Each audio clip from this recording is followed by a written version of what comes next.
Hi everyone, this is Brad. Today we're taking a look at Book Creator and specifically how you can add Canva.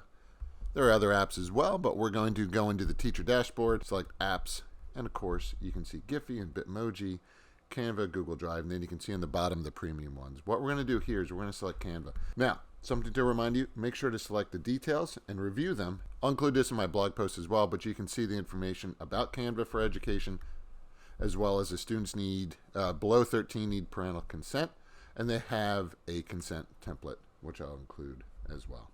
But let's go ahead, let's enable the app, and what you want to do is you want to then choose the specific Google Classroom that you are going to use it with, and we're going to select Done. Now we're going to show you from a student point of view what it looks like. Okay, so from a student point of view, if you want to use Canva, go into Add an Item, and then you want to select More, and then Canva. You'll now need to sign up with however it is. In this example, we're going to use Google, and make sure to go through the steps. Okay, now that we've added Canva, you can see different templates here.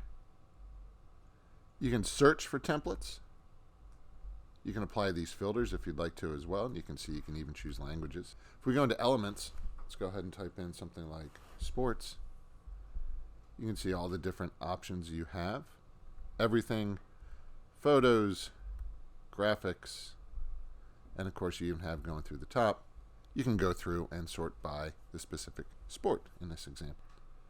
Also, you can see how you have lines and shapes, graphics, photos, charts, tables, frames, grids. You can see all. If you select all, you can see all the different types. You also go through different uploads. You can upload an image, should you like to do that. And then text as well. You can go ahead and you can search for text as well if you'd like to. So if you typed in something, again, like sports, you can go through and see the different options that are available for you. Down here, if you select More, you can see different backgrounds, charts, photos, create something new. So there's a lot of options. If you have any questions, please reach out. Thanks for watching. Take care. Bye-bye.